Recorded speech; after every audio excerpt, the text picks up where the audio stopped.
You fumbled at the 1-yard line. That was a great marketing. Everything was perfect, and you come in with a brie punt, and you throw it all away. I'll give you a pass. What? Don't do it again. Don't do it again. Lyles hates puns. He hates puns, which makes it so odd because he loves Jenna.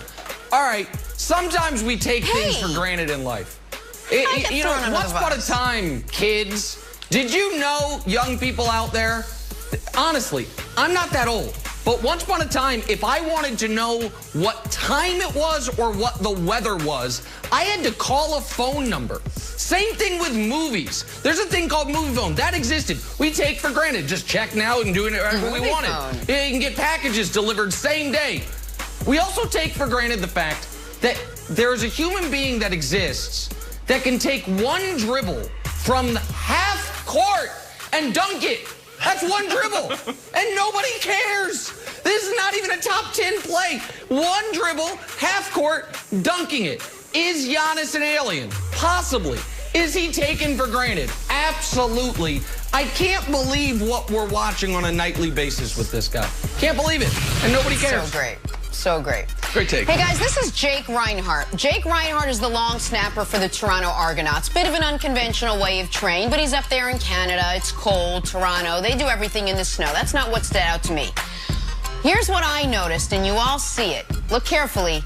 He loves Home Depot. It's not Lowe's and it's not Target. This guy loves Home Depot. Why? Because it's how doers get things done. And in Canada, when they train, they are getting things done. And I know what you're going to say, Jenna. Oh, more savings, more doing. No, old tagline. New tagline, how doers get things done. I love me some Jake. I love me some Toronto Argonauts. And even though my carpet was like 6 weeks late being delivered, I love Home Depot. Boom. Of course you would love this. I thought we were going to get a Home Depot sponsorship, Jenna. And then you did that. I thought we were going to They eventually delivered it. And then you eventually got it here. No. No, it's here now. Edit that it's part in my out and kid's send it to sales. So good. We got another time to do this in the G's. But let us head to Green Bay now in our B segment, as we like to do this here on First Things First. Good things happening up there in cheese country. Packers are healthy, unlike their curd. Aaron Rodgers passed Mahomes in the MVP odds. And Davante Adams is having an absurd season. And that last one, Davante Adams, that's a big one for Aaron Rodgers, who knows just how lucky he really is. I think just the way that he's dominated, I haven't seen this type of domination since Charles. It's just been on a different level. We've played, we've played 15 games. He's played 13, but really 12 and a half because he missed the whole second half of Detroit. So the numbers that he's put up is ridiculous. And you start talking about the history of a franchise. This isn't just any franchise. This is the Green Bay Packers. We've been around since 1919. I think Aaron Rodgers opens up more to Pat McAfee than literally anyone else, including his family. But, Brandon, we're talking about Aaron Rodgers and Davante Adams now. Probably one of the best quarterback-wide receiver duos in the NFL. But in your opinion, are they the best duo? Yeah. Man, Jenna, this is a toss-up, right? Because you can go out to Kansas City, and that's a toss-up between Patrick Mahomes, Travis Kelce, or Tyreek Hill. You can go to who else is playing lights out? D-Hop and Kyler Murray. We can also go out to Seattle. So there's a lot of people that's playing well. I'm going to go with those guys out in Buffalo.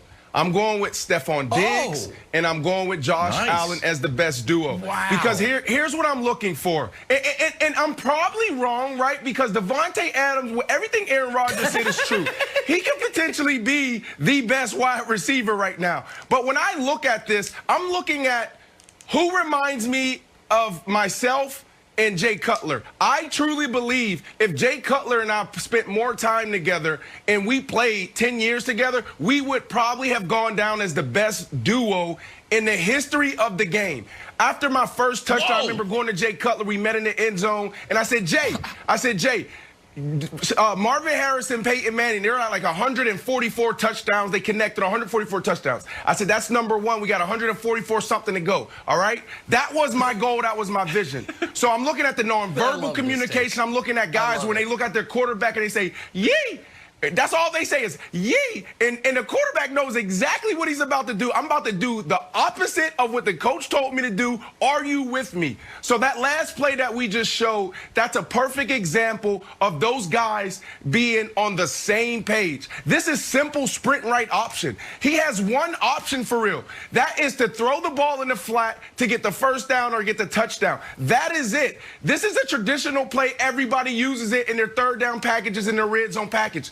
He actually went sprint right. He pivoted, and then he came to the left. I said, oh, my goodness, Brian Daboll, he is getting creative. How do you innovate on sprint right option? And then after the game, Josh Allen said, no, that wasn't the play. I just had to go make something up. And then what do you see? You see Stephon Diggs actually run a route that looks like they drew this up on the sideline, or they practiced this all week. This duo is scary. And Nick, here's why they're scary. It's their first year. Those other guys been playing together for a couple years. How are they doing this? Leading the league in receiving yards in year one. I got to go with them, but I could easily be wrong, Nick.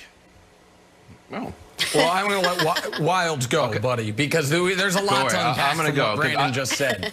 Wilds, you go. No, I know. Well, I'm not even ready to let Jenna go for her cheese curds that she keeps throwing under the bus. So there's like the takes keep getting hotter as the show goes on. I'll try to make one here. Home Depot. Okay.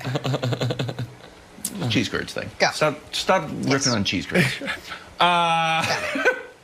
Okay. All right. There's one answer. There's one answer, and everybody knows it. Nobody wants to say it because everybody likes the new hot thing. We know there's one answer. And he's only got 7 touchdowns this year. Second most on the team. He's only got 600 yards. But when you talk about combinations, Nicholas, there's one that when he spikes the ball, you say, ooh, that feels good. That feels like the old dynasty. Oh, what? No. That's what the answer is, and you know it. It's not emotional. It's just the statistics. It's just the statistics, guys. If you want to say that math is no longer a relevant factor of truth, that's your call. But they've got the most touchdowns by any receiver duo. Don't get me wrong, Stephon Diggs and Josh Allen have 8 total touchdowns, so 88 more. He would be right there if we want to put 8 touchdowns on there as well. That's fine. I can't believe. But these are the guys. It's the best wide receiver duo. Go ahead. Even though he's tight end. Wait receiver to show duo. my graphic Don't for let a second. Don't let that script tape. The reason Brandon, for the record, threw it to me was because I was originally supposed to respond to Brandon. But I assumed my teammate Kevin Wilds was going to jump on the most interesting thing Brandon said, which is that Brandon truly believed that he and Jay Cutler were going to pass Montana and Rice as the greatest duo ever. You're like Marvin Harrison, Peyton Manning. Statistically. Joe Montana and Jerry Rice are sitting there and just like, what? Okay, statistically, fair enough. I mean, Jerry Rice, I think, had 4 touchdowns last season. Like, what are we doing? Montana and Rice watching the show from Palatial Estates saying, the hell happened to us? Listen, you Nick, wanted the record. Nick, what I wanted was the vision that I had in 2007 was Wilds. I was going to be on First Things First, and Wilds was going to throw up this graphic, and he's going to show, as far as most touchdowns, they're going to see Marvin Harrison, Peyton Manning, and then you're going to, we're going to be right above them. That's what I thought was going to happen. I got you. No, I got it. I was so blown away. And then Wilds is like, hey, what about this duo that was awesome in 2013? So I'm gonna keep with the rules. And first of all, I'm gonna keep it to receivers, and I'm gonna keep it to this season. So can we show the 6 best duos? Let's just show them, and let's try to eliminate it down. Breeze and Michael Thomas have to be taken off because Michael Thomas has been hurt all year. So now we're down to these 5. The next one that I'm going to remove, because I believe, no matter what the numbers are, I think of those 5 quarterbacks, this guy is the 5th best. And of those 5 receivers, oh my goodness, this guy is the 5th best. Josh Allen, Stephon Diggs, you're out.